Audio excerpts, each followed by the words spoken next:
இரகசிய மந்திரக்காடு காலத்தின் கொட்டகையில் மறைந்து கிடந்த ஒரு மர்மக்காடு இருந்தது. அந்த காடு எப்போதுமே பொதுவெளியில் தெரிவதில்லை. 40 வருடங்களுக்கு ஒரு முறை இந்த காடு மீண்டும் உயிர் பெற்று திகழும். அப்போது அந்த காடு கண்டு பிடிக்கக்கூடியவர்களுக்கு மட்டும் அதிசயங்களை வழங்கும்.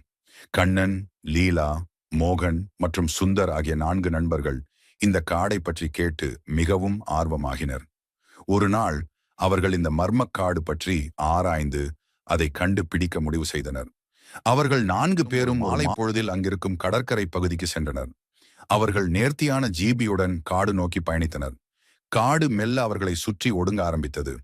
கண்ணனுக்கு அந்த காடு வேறுபட்டதாக தோன்றியது. லீலா, இந்த காடு இதுவரை நான் பார்த்ததை விட பெரியதாக உள்ளது என்று சொன்னாள். மோகன், நீங்கள் அதை உணர்கிறீர்களா? காற்று நம்முடன் பேசுவது போல் இருக்கிறது என்றார். சுந்தர் தன் நெற்றி சுருக்கமாக அதை அனுசரித்தார். அவர்கள் 4வரும் சற்று அச்சத்துடன் பயணித்தனர். அப்போது திடீரென காற்று மெல்ல இயங்கத் தொடங்கியது. மரங்கள் ஒரு நிழல் போல சுழன்றன.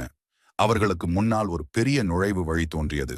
அந்த நுழைவு வழியின் மீது, நீங்கள் உண்மையாக நல்லவர்களாக இருந்தால் மட்டுமே உள் நுழையலாம் என்று துல்லியமாக பொறிக்கப்பட்டது. 4 நண்பர்களும் அதிர்ச்சி அடைந்தனர். ஆனால் அவர்கள் பயமின்றி உள்ளே சென்றனர். அவர்கள் சென்றவுடனே காடு மந்திரமாக மாறியது. அவர்கள் சுற்றிலும் சிறிய பாறைகள் மிதந்தன. மரங்கள் பேசின, பூக்கள் நடனமாடின. அவர்கள் அனைவரும் ஆச்சரியத்தில் மூழ்கினர். அந்த நேரத்தில் ஒரு அழகிய மந்திர பெண் அவர்களிடம் வந்தாள்.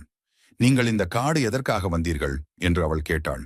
கண்ணன் சொன்னான், நாங்கள் காடு எப்படிப்பட்டது என்று தெரிந்து கொள்ள வந்தோம். மந்திர பெண் அவர்களை ஒரு சோதனையில் இறக்கினாள். இங்கு ஒவ்வொருவரும் ஒரு நல்ல செயல் செய்ய வேண்டும். அதை நன்றாக முடித்தால் உங்களுக்கு நலமே கிடைக்கும். லீலா, மோகன், சுந்தர் மற்றும் கண்ணன் ஒவ்வொருவரும் தங்கள் பயணத்தை தொடங்கினர். லீலா காடு முழுவதும் அழகாக வளர்ந்திருந்த மரங்கள் மற்றும் மலர்களை காப்பாற்றியது. மோகன் ஒருவரின் இதயத்தை பொறுத்து அவருக்கு ஆனந்தத்தை வழங்கினார். சுந்தர் அதன் அரிய மரங்களின் பலனை அறிந்து அவற்றை பாதுகாக்க உதவினார். கண்ணன் காடு முழுவதும் பயணித்து புதிர்களை விளக்கும் பழமொழிகளை ஆவலுடன் சேகரித்தார். அவர்கள் 4வரும் திரும்பி வந்த போது மந்திரப்பெண் முத்திரையை எடுத்தாள். நீங்கள் எல்லோரும் சோதனையில் வெற்றி பெற்றீர்கள் என்று சொல்லி அவர்களுக்கு அன்பாக ஒரு மந்திர பொருளை வழங்கினாள்.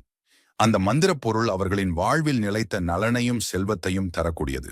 4வரும் அந்த மந்திர பெண்ணுக்கு நன்றி தெரிவித்தனர். காடு மறுபடியும் சுமூகமாக அமைதியுடன் மூடப்பட்டது. நண்பர்கள் அவர்கள் பெற்ற மந்திர பொருளை மிதமான உடைமைகளில் வைத்துக்கொண்டு வெளியே வந்தனர். அதன் மூலம் அவர்கள் புதிய உலகை உருவாக்கினர். அங்கு மந்திரத்தின் மூலமாக உலகை மேம்படுத்தினர். கதை முடிவு. நல்ல செயல்களுக்கான மந்திரம்தான் மனிதனின் உண்மையான செல்வம். அதை நாம் அறிந்து அதை பயன்படுத்தி மற்றவர்களுக்கு நன்மை செய்ய வேண்டும் என்பதை புரிய வைத்தது.